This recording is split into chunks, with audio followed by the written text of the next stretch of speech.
ಏನು ಮಾಡೋದು ಮೇಡಮ್, ಮೊಟ್ಟೆ ಕೊಡಿ ಹೇಳಿದ್ನಲ್ಲ, ಮಾಡಲೇಬೇಕಲ್ಲ. ಅದು ಮಾಡ್ರೇ ಊಟ, ಅದು ಮಾಡಿಲ್ಲ ಅಂದರೆ ಇವಾಗ ನಾವು ಮಾಡಿಲ್ಲ, ಇವಾಗ ನಮ್ಗೆ ಊಟ ಇರುತ್ತಾ? ಇವಾಗ ನಾನು ಇದು ಮಾಡ್ರೆ ನನ್ನ ಮಗಳಿಗೆ ಊಟ, ಇದು ನಾನು ಮಾಡಿದ್ರೆ ನನ್ನ ಮಗಳಿಗೆ ಊಟ ಇಲ್ಲ, ಅವಳು ಊಟ ಇರ್ತದ? ಮನೇಲಿ ಅಕ್ಕಿ ಬೇರೆ ಖಾಲಿ.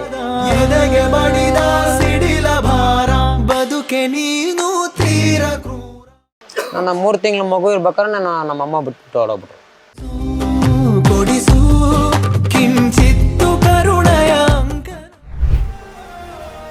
ಇದೆಲ್ಲ ಬಿಸಿಲು ಬರ್ತಿದೆ, ಚಪ್ಲಿ ಹಾಕೋ ನಮ್ಮ ಕೈಯಲ್ಲಿ ಕೆಲಸ ಮಾಡೋಕ್ಕಾಗಲ್ಲ.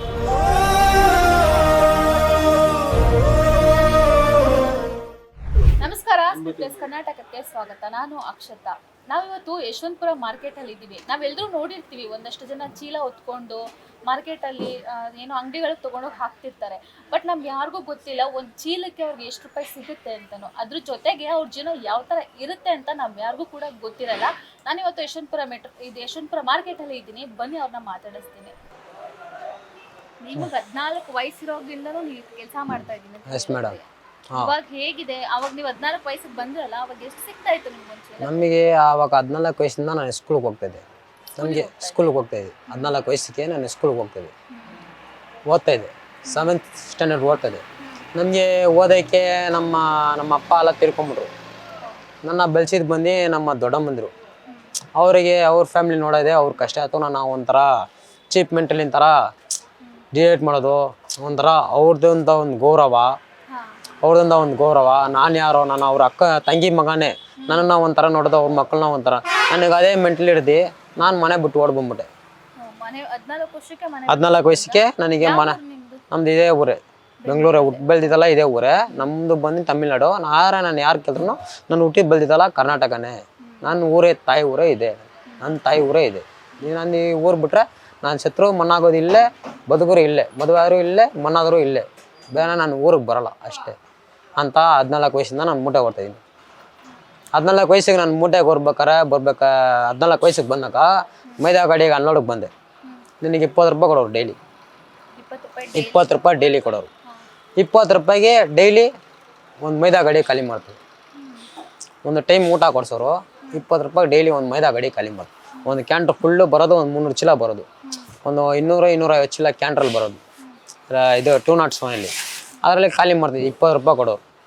ಆವಾಗ ನಾನು ಛಲ ಹಿಡ್ದು ಮಾಡಿದ್ದು. ನನಗೆ ಎಷ್ಟು ಕೂಲಿ ಕಮ್ಮಿ, ಅವ್ರಿಗೆ ಕೂಲಿ ಜಾಸ್ತಿ. ಅವ್ರಿಗೆ ಕೂಲಿ 1000 ರೂಪಾಯಿ ಬರ್ತದೆ, ನನಗೆ ಯಾಕೆ ಎಷ್ಟು ಕಮ್ಮಿ ಅಂತ ನಾನು ಛಲ ಹಿಡ್ದು ಮಾಡಿದ್ದು. ನಾನು ಕಲ್ಸ್ಕೊಂಡೆ ಕೆಲಸ. ನನಗೆ ಹಿಡ್ದುಬಿಟ್ರೆ ಬೇರೆ ಕೆಲಸ ಗೊತ್ತಿಲ್ಲ. ನನಗೆ ಇದು ಬಿಟ್ರೆ ಮೂಟೆ ಹೊರದು ಬಿಟ್ರೆ ಬೇರೆ ಏನೇ ಕೆಲಸ ಅಲ್ಲ. ಗಾರೆ ಕೆಲ್ಸಕ್ಕೆ ಕಲ್ಸೋರೆ ಇಷ್ಟ ಆಗಿಲ್ಲ. ಪೈಂಟ್ ಕೆಲಸ ಅದು ಇಷ್ಟ ಆಗಿಲ್ಲ. ಡ್ರೈವಿಂಗ್ ನಮ್ಮ ಅಪ್ಪಂದಿರು ನಮ್ಮ ಮಾವಂದಿರೆಲ್ಲ ಡ್ರೈವಿಂಗು, ನಮ್ಮ ಹಂಸನೇ ಡ್ರೈವಿಂಗೆ. ಆ ಡ್ರೈವಿಂಗ್ ಕೆಲ್ಸಕ್ಕೆ ಸೇರಿಸರು. ನನಗೆ ಬೇಡ, ಡ್ರೈವಿಂಗ್ ಕೆಲಸ ನನಗೆ ಬೇಡ, ಇರೋ ಡ್ರೈವರ್ಗಳೇ ಸಾಕು. ಇವಾಗ ಲಾಸ್ಟಿಗೆ ನಮ್ಮ ಮನೇಲಿ ಎಲ್ಲರೂ ಬೈತಾರೆ, ನಿನ್ನ ಮೂಟೆ ಹೊರ್ಕೊಂಡು, ನಿನ್ನ ವಯಸ್ಸಿರೋರ್ಗು ನಿನ್ನ ಮೂಟೆ ಹೊರ್ತೀಯ, ನೀನು ವಯಸ್ಸಾಗಿದ ಮೇಲೆ ಏನು ಮಾಡ್ತೀಯ? ನಾನು ಆವಾಗಲೂ ನನ್ನ ವಯಸ್ಸಿರೋರ್ಗು ನಾನು ಓಡ್ತೀನಿ, ವಯಸ್ಸಾಗಿದ ಮೇಲೆ ನಿಮ್ಮ ಮುಂದೆ ಬಂದು ನಾನು ನಿಂತ್ಕೊಳ್ಳಲ್ವಾ? ನನ್ನ ಕೈಯಲ್ಲಿ ದುಡ್ದಷ್ಟು ನಾನು ದುಡ್ಕೊಳ್ತೀನಿ. ನಿಮ್ಮಪ್ಪ ತಿರೋದ್ರು ನೀವು 14 ವಯಸ್ಸಲ್ಲಿ ಇದ್ದಾಗ ಅಂತ ಹೇಳಿದ್ರು. ನಿಮ್ಮಮ್ಮ ನೋಡ್ಕೊಳ್ಳಿಲ್ವಾ? ನಮ್ಮಮ್ಮನ ಬಿಟ್ಬಿಟ್ಟು ಹೊರಡ್ಬಿಟ್ರು. ನನ್ನ 3 ತಿಂಗಳ ಮಗು ಇರ್ಬೇಕಾದ್ರೆ ನಮ್ಮಮ್ಮ ಬಿಟ್ಬಿಟ್ಟು ಹೊರಡ್ಬಿಟ್ರು. ನನ್ನ ಬೆಳೆಸಿದಲ್ಲ ನಮ್ಮ ಅಮ್ಮನಿಗೆ ಅಮ್ಮ. ಎಲ್ಲೋದ್ರು ಅಂತಾನು ಗೊತ್ತಾಗಲಿಲ್ಲ. ನಮ್ಮಮ್ಮ ಎಲ್ಲೋದ್ರು ಅಂತ ಗೊತ್ತಿಲ್ಲ. ನಮ್ಮ ಅಮ್ಮನಿಗೆ ಅಮ್ಮ ನನ್ನ ಬೆಳೆಸಿದ್ದು. ಅವರು ಸಿಟಿ ಮಾರ್ಕೆಟಲ್ಲಿ ಅವರೇ ಬೆಳೆಸಿರೋದು ನನ್ನ. ನಮ್ಮ ಅಮ್ಮನಿಗೆ ಅಮ್ಮ ಅಂದರೆ ನನಗೆ ತುಂಬ ಇಷ್ಟ. ನಾನು ಲಾಸ್ಟ್ ಮೊಮ್ಮಗ ಅಂದರೆ ನಾನು ಒಬ್ಬನೇ. ಎಲ್ಲರಿಗೂ ಮದುವೆ ಆಗ್ಬಿಡ್ತು. ಲಾಸ್ಟ್ ಮೊಮ್ಮಗ ಇನ್ನೂ ಅವ್ರು ಜೀವಂತವಾಗಿದ್ದಾರೆ, ಇವಾಗಲೂ ನಾಳೆ ಸಾಯೋ ಥರ ಇದ್ದಾರೆ. ಆದರೂ ನಾನೇ ಪ್ರೀತಿ. ಲಾಸ್ಟ್ ಮೊಮ್ಮಗನ ಮದುವೆ ನೋಡಬೇಕು ಅಂತ ಅವ್ರಿಗೆ ಆಸೆ. ನನ್ನ ಮೊಮ್ಮಗಳನ್ನ ನೋಡಬೇಕು ಅಂತ ಆಸೆ. ಮೊಮ್ಮಗಳನ್ನ ನೋಡಾಯಿತು, ನನ್ನ ಮದುವೆ ಆಯಿತು, ನಾನು ಕರ್ಕೊಂಡೋಗಿ ತೋರಿಸ್ದೆ, ಇವರೇ ನನ್ನ ಫ್ಯಾಮಿಲಿ ಅಂತ. ನಿಮಗೆ ಅಣ್ಣ ತಮ್ಮ ಯಾರು ಇಲ್ಲ? ನನಗೆ ಅಣ್ಣ ತಮ್ಮ ಯಾರೂ ಇಲ್ಲ, ನಾನು ಒಬ್ಬನೇ. ನನಗೆ ಅಣ್ಣ ತಮ್ಮ ಯಾರಿಲ್ಲ, ಸಹಾಯ ಮಾಡೋರು ಯಾರಿಲ್ಲ. ಅಷ್ಟು ವರ್ಷದಿಂದ ಕಷ್ಟಪಟ್ಟಿನೂ ಏನೂ ಫಲ ಇಲ್ಲ. ಅಷ್ಟು ವರ್ಷ ಎಲ್ಲ ಸಂಪಾದನೆ ಮಾಡಿ ಎಲ್ಲರಿಗೂ ಖರ್ಚು ಮಾಡಿದೆ, ದುಡ್ಡು ಎಲ್ಲ ಎರಚಿದೆ, ಸಂಪಾದನೆ ಮಾಡೋದು. ಆವಾಗ ನಾನು 14 ವಯಸ್ಸಿಗೆ ಬರ್ಬೇಕಾದ್ರೆ 20 ರೂಪಾಯಿ ಅಂದಲ್ಲ. ಆಮೇಲೆ ಸ್ವಲ್ಪ ದಿವಸ ಆದ್ಮೇಲೆ 10 ರೂಪಾಯಿ ಕೂಲಿ ಆಯಿತು. 10 ರೂಪಾಯಿ ಕೂಲಿ ಕೊಡಿದೆ. 20 ರೂಪಾಯಿಂದ 10 ರೂಪಾಯಿಗೆ ಬಂತಾ? ಬರೀ 20 ರೂಪಾಯಿ. 10 ರೂಪಾಯಿ ಕೂಲಿ ಅಂದರೆ ಮೂಟೆಗೆ 50 kg ಮೂಟೆಗೆ 10 ರೂಪಾಯಿ ಕೂಲಿ ಕೊಡೋದು. ಆವಾಗ 100 kg ಮೂಟೆ ಇರ್ತದೆ, ಸಕ್ಕರೆ ಮೂಟೆ. ಆ 100 kg ಮೂಟೆನೇ ಆವಾಗಲೇ ನಾನು ಓಡ್ತಾಯಿದ್ದೆ. ಒಂದು 100 kg ಮೂಟೆನ ಒಂದು 50 ಮೂಟೆ ಮಾಡಿದ್ರೆ 100 kg ಕ್ವಿಂಟಲು 500 ಕ್ವಿಂಟಲ್ ಟನ್ನೇಜ್ ಹಂಗಂತ ಬರೋದು. ಅದಕ್ಕೆ ಜಗಳ ಮಾಡ್ಕೊಂಡು ಮಾಡ್ತಿದ್ದೆ. ಆಗ ತುಂಬ ಕಷ್ಟಪಟ್ಟೆ. ಅವಾಗೆಲ್ಲರೂ ನನ್ನ ಬೈಯೋರು. ಆಗ ಸಂಪಾದನೆ ಮಾಡಿದ್ದೀನಿ. ನೀನು ಇಕ್ಕಿದ್ರೆ ಇವಾಗ ನೀನು ಒಬ್ಬ ಮಾಲೀಕನಾಗ್ತಿದೆ ಅಂತ. ಅವಾಗ ಎಲ್ಲರಿಗೂ ಭಾಷೆ ಹರಿಸ್ತೇವೆ. ಇವಾಗ ನನಗಂತ ಮದುವೆಗೆ ನನ್ನ ಸಂಬಂಧಿಕರಲ್ಲ, ಎಲ್ಲರೂ ಹುಡುಗರಿಗೆ ನನಗಂತ ಜ್ಞಾಪಕ ಬಂದು ನನಗಂತ ಮಗುವಾಗಿ ನನ್ನ ಹೆಂಡತಿ ಹೇಳ್ಕೊಡ್ತಾಳೆ, ಇದೇ ನಮ್ಮ ಜೀವನ. ನೀನು ಅವಾಗ ಕೂಡ ಇಕ್ಕಿದ್ರೆ ನಮ್ಮ ಜೀವನ ಹೆಂಗೆ ಇರ್ತಿತ್ತು. ಇಷ್ಟು ಕಷ್ಟಪಟ್ಟೆ ಅಂತ ಹೇಳ, ಏನು ಇಕ್ಕಿದ್ಯಾ ಅಂತ ಕೇಳ್ತಾರೆ ನಮ್ಮ ಮನೇಲಿ. ನಾಳೆ ನನ್ನ ಮಗಳು ದೊಡ್ಡವಳವರು ನನ್ನ ಕೇಳ್ತಾಳೆ.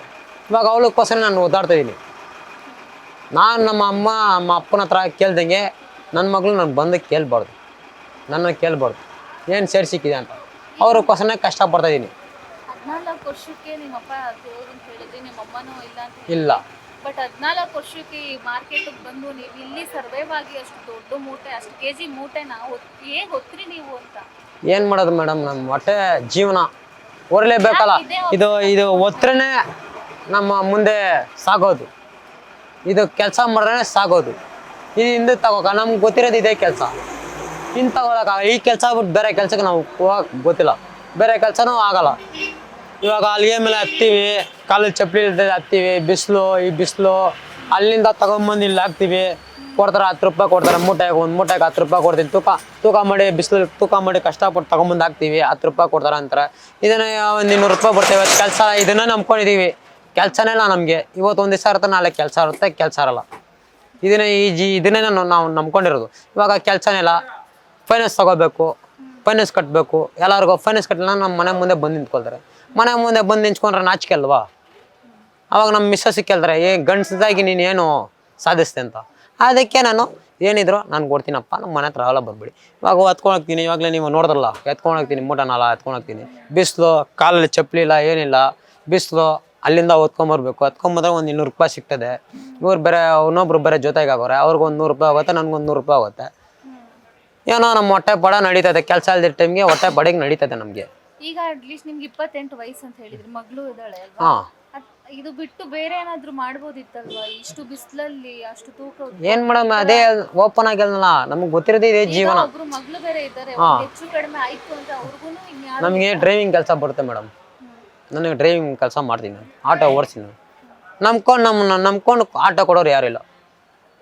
ಇಷ್ಟು ಬಜಾರ್ ಒಳ್ಳೆ ನಂಬ್ಕೊಂಡು ನಮ್ಗಂತ ಆಟೋ ಕೊಡೋರು ಯಾರಿಲ್ಲ. ಎಲ್ಲ ಹಿಂದೆ ತಗೊಳ್ತಾರೆ. ದುಡ್ಡು ಇರ್ಬೇಕಾದ್ರೆ ಮುಂದೆ ಬರ್ತಾರೆ, ದುಡ್ಡು ಇಲ್ದಂಗೆ ಹೋಗಿ ಹಿಂದೆ ನಿಂತ್ಕೊಳ್ತಾರೆ. ಎಲ್ಲ ನಮ್ಮ ಹತ್ರ ಸಂಪಾದನೆ ಮಾಡಿದ್ರು, ಚೆನ್ನಾಗಿ ಮಾಡಿದ್ರು. ನಮ್ಮ ಮೇಸ್ತ್ರಿ ಅವನೇ ಚೆನ್ನಾಗಿ ಮಾಡ್ದ, ಸಂಪಾದನೆ ಅವ್ನು ಸಂಪಾದನೆ ಮಾಡಿ ಕೂಡಿ ಇಕ್ಕೊಂಡ ದುಡ್ಡನ್ನ. ಅವನೇ ಕೆಲಸ ಕಳ್ಸ್ಕೊಟ್ಟಿದ್ದು, ಸಂಪಾದನೆ ಮಾಡಿ ಅವ್ನು ಸೇಫ್ಟಿ ಮಾಡ್ದ. ಇವಾಗ ಅವನ ಹತ್ರನೇ ನಾನು ಹೋಗಿ ಸಹಾಯ ಅಂತ ನಿಂತರೆ ಹಿಂದೆ ತಗೊಳ್ತಾನೆ. ಸಹಾಯ ಮಾಡೋ ಪರಿಸ್ಥಿತಿ ಅವನಿದ್ರು ನಮಗೆ ಹಿಂದೆ ತಗೊಳ್ತಾನೆ. ಇಲ್ಲಪ್ಪ ನಮ್ಮ ಹತ್ರ ಅಂತಾನೆ. ಏನು ಮಾಡೋದು, ನಮ್ಮ ಜೀವನನೇ ಹಂಗೆ. ಅನ್ಸ್ಲಿಲ್ವಾ ಇವಾಗ 14 ವರ್ಷಕ್ಕೆ ಇಲ್ಲಿಗೆ ಬಂದ್ರಿ ನೀವು? ನಿಮ್ಗೂ 14 ವರ್ಷ ಇದ್ದಾವೆ, 28 ವರ್ಷ ನಿಮಗೆ. ಬೇಡಪ್ಪ, ಯಾಕಪ್ಪ ನಾನು ಈ ಜೀವನ ಮಾಡ್ತಾ ಇದ್ದೀನಿ? ನನಗೆ ಆಸೆ ಮೇಡಮ್. ನನಗೆ ಸ್ವಂತ ಗಾಡಿ ಹಾಕ್ಕೊಂಡು ಓಡಿಸ್ಬೇಕು ಅಂತ ಆಸೆ. ನನಗೆ ಸ್ವಂತ ಗಾಡಿ ಹಾಕ್ಕೊಂಡು ಓಡಿಸ್ಬೇಕು, ನಾನೇ ಲೋಡಿಂಗ್ ಅನ್ಲೋಡ್ ಮಾಡ್ಬೇಕು, ನಾನೇ ಡ್ರೈವಿಂಗ್ ಕೆಲಸ ಮಾಡ್ಬೇಕು ಅಂತ ಆಸೆ ನನಗೆ. ಏನು ಮಾಡೋದು, ನಮ್ಗೆ ಹೆಣ್ಣು ಕೊಟ್ಟವರು ಎಲ್ಲ ಈಸ್ಕೊಡ್ತೀನಿ ಅಂತ ಹೇಳಿದ್ರು. ಈಸ್ಕೊಟ್ಟಿಲ್ಲ. ಸೇರಿ ಬಿಡು. ಅದಕ್ಕೆ ಹಠ ಹಿಡ್ದು, ಸರಿ ನೀವು ಈಸ್ಕೊಟ್ಟಿಲ್ಲ ಅಂದ್ರೆ ಪರವಾಗಿಲ್ಲ, ಹೆಣ್ಣು ಕೊಟ್ರಲ್ಲ ಸಾಕು ಬಿಡಿ. ನನ್ನ ಹಠ ಹಿಡ್ದು ನಾನೇ ಒಂದು ಆಟ ಸ್ವಂತ ನನ್ನ ಕೈಲಾಗಿದ್ದು ನಾನೇ ಮಾಡ್ಕೊಳ್ತೀನಿ. ಬರೋ ವರ್ಷಕ್ಕೆ ನಾನು ಆಟೋ ಎತ್ಕೊಂಡ್ಬಂದು ನಿಲ್ಸ್ಕೊಳ್ತೀನಿ ಅಂತ ನಾನು ಛಲ ಹಿಡ್ದು ಮಾಡ್ತಾಯಿದ್ದೀನಿ ಅವ್ರ ಹತ್ರ. ನಮ್ಮ ಮಿಸಸ್ನ ಹೊಡೆದ್ರು ಅವ್ರ ಅಮ್ಮನ ಮನೆಗೆಲ್ಲ ಹೋಗಲ್ಲ. ನಾನೇ ಸರ್ವ ಸುಖ ಅಂತ ಬಲ್ತದೆ. ಎಷ್ಟು ವರ್ಷ ಆಯ್ತು ಮದುವೆ ಆಗಿ? ನನಗೆ ಇವಾಗ ಜನವರಿ, ನನಗೆ ಈಗಲೇ 3 ವರ್ಷ ಆಯ್ತು ಮದುವೆಗೆ. 3 ವರ್ಷ ಆಯ್ತು ಮಗುವಿಗೆ 2 ವಯಸ್ಸು. 2 ವರ್ಷ ಮಗುಗೆ. ಅವ್ರು ಕೆಲ್ಸಕ್ಕೆ ಹೋಗ್ತಾರಾ? ಅವ್ರ ಕೆಲ್ಸಕ್ಕೆ ಕಳ್ಸಲ್ಲ ಮೇಡಮ್, ನೀವೇ ನೋಡ್ಕೊತೀರಾ? ನಾನೇ ನೋಡ್ತೀನಿ. ಕಷ್ಟ. Love marriage.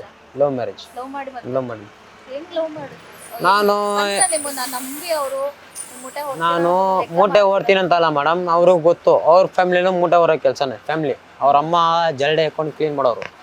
ಈಗ ಇದು ಅಂಗಡಿ ಕ್ಲೀನ್ ಮಾಡೋರು, ಜರಡೆ ಹಿಡ್ದು. ನಾನು ಇಲ್ಲಿ ಪರಿಚಯ ಆಯಿತು ನಮಗೆ. ನಾನು ಡೈರೆಕ್ಟಾಗಿ ಕೇಳಿದೆ ಹೋಗಿ, ನಾನು ನಿನ್ನ ಇಷ್ಟಪಟ್ಟಿದ್ದೀನಿ, ನೀನು ನನ್ನ ಇಷ್ಟಪಟ್ಟಿದ್ಯಾ, ನಾನು ಮೂಟೆ ಹೊಡ್ತೀನಿ, ನನ್ನ ಇಷ್ಟಪಟ್ಟಿದ್ಯಾ. ಅವಾಗ ನನಗೆ ಇದು ಇಲ್ಲ, ಇವಾಗ ಸಣ್ಣ ಆಗ್ಬಿಟ್ಟಿನಿ. ನಾನು ಅವಾಗ ಇದ್ದಿದ್ದೆ ಇಷ್ಟು ದಪ್ಪ ಇರ್ತೈತಿ, ಈ ಚೆಸ್ಟ್ ಹಿಂಗೆ ಇರ್ತಾಯಿತ್ತು, ಈ ಚೆಸ್ಟ್ ಇಲ್ಲಿ ಇರ್ತಾಯಿತ್ತು. ನನಗೆ ಇವಾಗಲೇ ಕಮ್ಮಿ ಆಗಿರೋದು. ಎಲ್ಲ ಸೇರಿದವ್ರು ಸೇರಿಸಿ ನನ್ನ ಮೈ ಕಮ್ಮಿ ಮಾಡ್ಕೊಂಡು ನಾನು ಹೇಳ್ದೆ ಡೈರೆಕ್ಟಾಗಿ. ನನ್ನ ನೋಡೋಕೆ 10 ಜನ ಬಂದರು. 10 ಜನ ಬಂದರು. ಅವ್ರ ತಂಗಿನ ಲವ್ ಮಾಡ್ತೀನಿಲ್ಲ, ನನ್ನ ತಂಗಿನ ನೀನು ಯಾಕೆ ಲವ್ ಮಾಡಿ? ನಾನು ಓಪನ್ ಟೈಪಾಗಿ ಕಲಿದೆ, ನಿನ್ನ ತಂಗಿನ ಲವ್ ಮಾಡಿದ್ದು ನನ್ನಪ್ಪ ತಪ್ಪು. ಆ ಹುಡುಗಿನ ಹೊಡಿಬೇಡ, ನಾನು ಲವ್ ಮಾಡಿದೆ. ಇಷ್ಟ ಆದರೆ ಮದುವೆ ಮಾಡಿಕೊಡು, ಕಷ್ಟ ಆದರೆ ಬಿಟ್ಬಿಡು, ನನ್ನ ಲೈಫ್ ನಾನು ನೋಡ್ಕೋತೀನಿ ಅಂದೆ. ಅವ್ರು ನಾನು ಕೊಟ್ಟೆ, ಅವ್ರು ನನಗಿಲ್ಲ, ನಾನು ಅವ್ರಿಗೆ ಟೈಮ್ ಕೊಟ್ಟೆ. ನಿಮಗೆ 1 ವಾರ ಟೈಮ್ ಕೊಡ್ತೀನಿ, ಅಷ್ಟು ಬೇಗ ನಾನು ಯೋಚನೆ. ಅವ್ರು ಯೋಚನೆ ಮಾಡಿ 1 ವಾರ ಬಿಟ್ಟು ನನಗೆ 10 ಜನ ಬಂದು ನನ್ನ ಹೊಡೆಯೋಕ್ಕೆ. 10 ಜನದ ಮುಂದೆ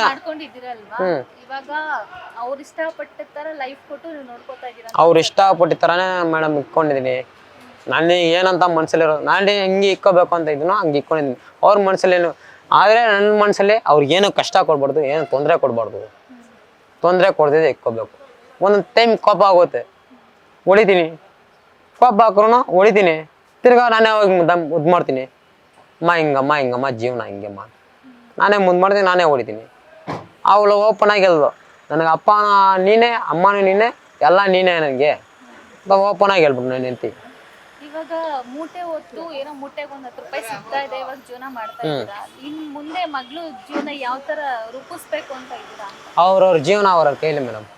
ಹೌದು, ಬಟ್ ದೇವ್ರ ಕೈಲಿ, ನಮ್ಮ ಕೈಯಲ್ಲಿ ನನ್ನ ಮಗಳಿಗೆ ಬಂದು ಓದಿಸ್ಬೇಕು, ಚೆನ್ನಾಗಿ ಓದಿಸ್ಬೇಕು, ಚೆನ್ನಾಗಿ ಓದಿಸಿದ್ರೆ ಸಾಕು ನನಗೆ. ಅವ್ರ ಜೀವನ ಅವ್ರ ಕೈಲಿ, ಚೆನ್ನಾಗಿ ಓದಿಸಿದ್ರೆ ಸಾಕು ನನಗೆ. ಬೇಡ ಅವ್ರು ಚೆನ್ನಾಗಿ ಓದಿಸ್ಬಿಟ್ರೆ ಸಾಕು, ಓದ್ತಾರ ಬಿಡ್ತಾರೆ. ಅವ್ರ ಜೀವನ ಅವ್ರ ಕೈಲಿ.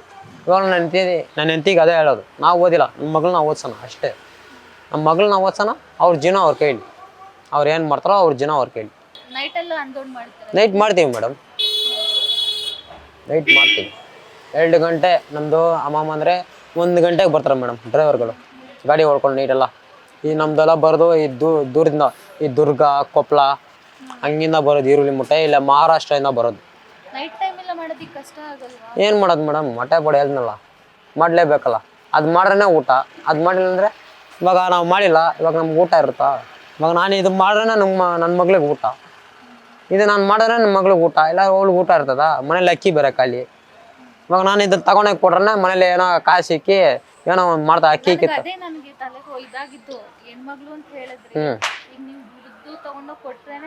ಜೀವನ ಅಲ್ಲ ದೇವ್ರ ಕೈಲಿ. ನಾನು ದೇವ್ರ ಮೇಲೆ ಬರಾಕ್ಬಿಡಿ. ಅವ್ರಿಗೆ ನನ್ನ ಕೈಲಾಗಿದ್ದಷ್ಟು ನಾನು ಮಾಡ್ತೀನಿ, ಇನ್ನು ಓದಿಸ್ತೀನಿ.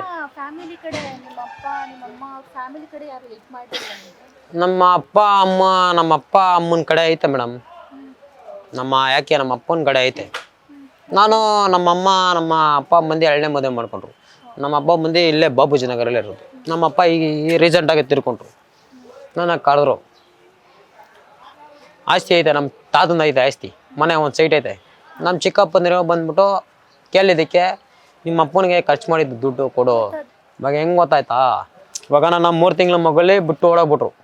ನಮ್ಮ ತಾಯಿ ಓಡೋಗ್ಬಿಟ್ರು ಅಂತ ನಮ್ಮ ತಂದೆ ಇನ್ನೊಂದು ಮದುವೆ ಮಾಡ್ಕೊಂಡಿದ್ದು. ನಾನು 3 ತಿಂಗಳಲ್ಲಿ ಬೆಳೆಸಿದ್ದು ಬಂದು ನಮ್ಮ ತಾಯಿಗೆ ಬೆಳೆಸಿದ್ದು ನಾನು. ಅವ್ರಿಗೆ ಇವಾಗ 2ನೇ ಮದುವೆ ಆಗಿ ಅವ್ರಿಗೆ 3 ಮಕ್ಳು ಅವ್ರೆ. ನಮ್ಮಮ್ಮ ಹೋದ್ರು ನಾನು ಅಲ್ಲಿರೋದನ್ನ ನೋಡೋಕ್ಕೆ, ನಾನು ಇದ್ರತಾನೆ ಅವ್ರು ನೋಡೋಕ್ಕೆ. ಆದರೆ ನಮ್ಮ ಅಮ್ಮನಿಗೆ ಅಮ್ಮ ಕೊಟ್ಟಿಲ್ವಲ್ಲ, ನನ್ನ ಬಂದು ಕೇಳೋರು ಅಂತ ನಮ್ಮಪ್ಪ. ನಮ್ಮ ಅಮ್ಮನಿಗೆ ಅಮ್ಮ ಕೊಟ್ಟಿಲ್ಲ, ನಾವೇ ಬೆಳೆಸೀವಂತ. ಅವರೇ ಬೆಳೆಸ್ರು, ಇದು ಮಾಡ್ರು. ನನ್ನ ಛಲದಿಂದ ನನ್ನ ಕೈಲಾದಷ್ಟು ನಾನು ಕೊಟ್ಟೆ ದುಡ್ಡು, ನನಗೆ ಮದುವೆ ಮಾಡಿಸಿ ಅಂತ. ನನ್ನ ಕೈಲಿ ಎಷ್ಟೇ ದುಡ್ಡು ನಾನು ಸಾಲ ಮಾಡಿಕೊಡ್ತೀನಿ ಅಂತ ಮಾಡಿಸ್ಕೊಡ್ಸೆ. 1.5 ಲಕ್ಷ ರೂಪಾಯಿ ಸಾಲ ಮಾಡಿದೆ. 1.5 ಲಕ್ಷ ರೂಪಾಯಿ ಹಂಗಿಂತ ಈ ಬಜಾರ್ ನಂಬ್ಕೊಂಡೆ ಓಡಿಸಿ 1.5 ಲಕ್ಷ ಸಾಲ ತೀರಿಸಿದೆ. 1.5 ಲಕ್ಷ ರೂಪಾಯಿ ಸಾಲ ತೀರಿಸಿದೆ. ಪುನಃ ಚಿಲ್ಲರೆ ಪಡೆದು ಒಂದು 40,000 ರೂಪಾಯಿ ಆಯ್ತು ನನಗೆ ಸಾಲ, ಅಷ್ಟೇ, ಬೇರೆ ಏನಿಲ್ಲ. ನನ್ನ ಲೈಫ್ ಕೆಲಸ ಮಾಡ್ತಿರಲ್ವಾ, ಭಯ ಆಗಲ್ವಾ? ಜೀವನ ಯಾಕಪ್ಪ ಈ ತರ ಸಾಗ್ತಾ ಇದೆ? ಜೀವನ ಹೆಚ್ಚು ಕಡಿಮೆ ಆದ್ರೆ ನನ್ನ ಮಗಳಿಗೆ ಯಾರಪ್ಪ? ಹೆಚ್ಚು ಕಮ್ಮಿ ಆದರೆ ನೀವು ಹೇಳೋದು ನನಗೆ ಅರ್ಥ ಆಯ್ತು. ಹೆಚ್ಚು ಕಮ್ಮಿ ಆದರೆ ಯಾರಪ್ಪ? ನಾನು ಪದೇ ಮನೆ ಬಿಟ್ಟು ಬರ್ಬೇಕಾದ್ರೂ ಯೋಚನೆ ಮಾಡ್ತೀನಿ. ನಾನು ಇವಾಗ ಕೂಡ ನಾನು ಟೆನ್ಷನ್ ಬರ್ತಾಯಿದ್ದೀನಿ. ನನಗೆ ಒಂದು ಹೆಚ್ಚು ಕಮ್ಮಿ ಆದರೆ ನಮ್ಮ ಮಿಸಸ್ ತಾಯಿ ಅವ್ರು ನೋಡಲ್ಲ, ನಾನೇ ನನ್ನ ಸರ್ವ ಸುಖ. ನನಗೊಂದು ಹೆಚ್ಚು ಕಮ್ಮಿ ಯಾರು ನಿಮ್ಮ ಮಿಸ್ಸಸ್ನ ಯಾರು ನೋಡ್ತಾರೆ, ನನ್ನ ಹೆಂಡತಿ ನಮ್ಮ ಮಕ್ಕಳನ್ನ ಯಾರು ನೋಡ್ತಾರೆ, ನನ್ನ ಮಕ್ಕಳನ್ನ ಯಾರು ನೋಡ್ಕೊತಾರೆ. ನಾನು 24 hours ಅದೇ ಯೋಚನೆ ಮಾಡ್ತಾ ಇರ್ತೀನಿ. ನನಗೇನಾದ್ರು ಒಂದು ಹೆಚ್ಚು, ಅದಕ್ಕೆ ಆ ದೇವ್ರನ್ನ ಬಿಡ್ತಾ ಇರ್ತೀನಿ. ಅಪ್ಪ ಏನು ಬಂದು ನನಗೆ ಹೆಚ್ಚು ಕಮ್ಮಿ ಕೊಡ್ಬೇಡಪ್ಪ, ನಾನು ಆಯ್ಸ್ ಟೈಮ್ ಮುಗ್ದ ನೀನು ಕರ್ಕೊ. ನಾನು ಇರೋವರೆಗೂ ನನ್ನ ಹೆಂಡತಿ ಮಕ್ಳಿಗೆ ಏನಾದ್ರು ಒಂದು ಸೇಫ್ಟಿ ಮಾಡಿಬಿಟ್ಟು ಹೋಗಿ. ನನ್ನ ಹೆಂಡತಿಗೆ ಅದೇ ಹೇಳಿ, ನಿಮ್ಗೆ ಏನಾದ್ರು ಮಾಡ್ಬಿಟ್ಟೆ ನಾನು ಹೋಗೋದು, ನನ್ನ ಜೀವ ಹೋಗೋದು. ಅದುವರೆಗೂ ನನ್ನ ಜೀವ ಹೋಗಲ್ಲ, ಅದುವರೆಗೂ ಗಟ್ಟಿಗೆ ಇಟ್ಕೊಳ್ತೀನಿ. ಸರಿ ಆಯಿತು. ಇವಾಗಲೂ ಅದೇ ಮೇಲೆ ನಂಬಿಕೆ ಮೇಲೆ ಇರೋದು ನಾನು ಅಷ್ಟೇ. Beat Plus Karnataka.